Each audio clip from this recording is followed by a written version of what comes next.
One father brought me a doll. He said I got it from my grandmother, who died a long time ago. The doll had been lying hidden in a suitcase in the attic for several years, and my father found it and brought it to me. I was very happy with this gift, because at that age I really liked playing with dolls. The first night I put the doll next to me on the bed on the left side. I had a bad dream. I woke up and noticed that the doll's head was turned in my direction, and the eyes were looking at me. Turning the doll's head straight, I tried to fall asleep. For a second, opening my eyes slightly, I was surprised to find that the doll's head was turned in my direction again, and the eyes were staring at me. I thought maybe she was alive. A childish thought, but then it was so real. I asked her why you were looking at me, but she didn't say anything. A few minutes later I fell asleep. The next day, when I woke up, I went to the bathroom to wash and found a small bruise on my left hand, where the wrist is. The bruise looked like the imprint of a small hand, a hand. 4 small stripes were visible. I immediately thought of the doll. And I remembered that she was looking at me at night. After washing, I went to the bed where the doll was lying. His head was turned up and his eyes were fixed on the ceiling.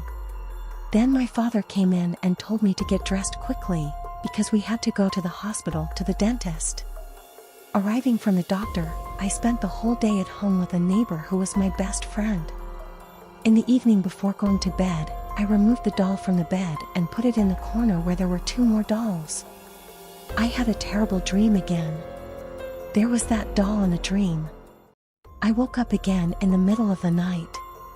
When I opened my eyes, I noticed that the doll was lying next to me on the left side.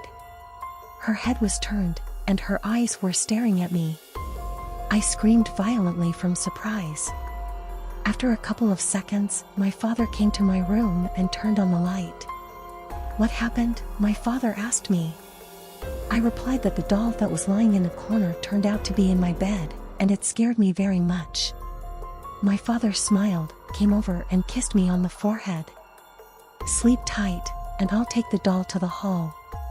I nodded and wiped my eyes wet with tears. The father left. I couldn't sleep. I was spinning, but half an hour later I fell asleep. Morning came and I woke up. I washed my face and went to the kitchen, but my father was not in the kitchen. Strange, I thought, because he was always in the kitchen, preparing breakfast for us. I went to his room and opened the door. The father was lying on the floor next to the bed, and he was white. It was like an electric shock when I saw that my father was lying and not breathing. I ran up to him and cried, "Dad, Dad!" I shouted. I was horrified to notice that the doll was sitting opposite the bed and looking at me. A shiver ran through my body. It seemed to me that the doll was smiling, or maybe it wasn't. I took her by the hair, opened the window, and threw her out into the street. A minute later, I ran out into the hall, picked up the phone, and called an ambulance. And then I thought, what if someone picks up the doll and something like this happens? I ran outside and went under the window, from where I threw her out. I never found the doll. Several years have passed. I still can't forget about the doll, and sometimes I dream about her, and she smiles terribly. The second story is a 7-year-old girl named Molly loved dolls very much. She collected dolls and put them on her bedroom shelf. She didn't study very well, so her parents told her that if she corrected her grades, they would buy her a new doll as a gift.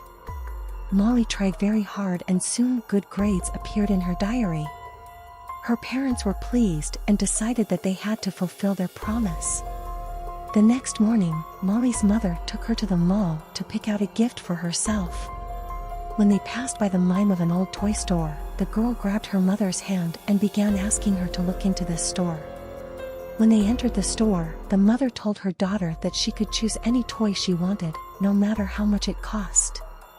Molly wandered among the dusty shelves of an old toy store until she finally came to the doll department. On the top shelf, among the old boxes, there was a toy that immediately caught her eye. It was a clown doll with red hair, yellow eyes, and a big red nose. The clown's wrinkled face was disfigured by an evil grimace, and sharp and uneven teeth protruded from his mouth. One of the clown's hooked hands was clenched into a fist, and with the other hand he was showing 3 fingers. Molly turned to her mother and screamed, "Mom, I want this toy." "Are you sure?" Mother asked incredulously. "But this clown is so ugly and creepy." The girl nodded excitedly. "I want it, I want it, I want it." "Well, all right then," said the mother. She took the clown off the shelf and carried it to the counter.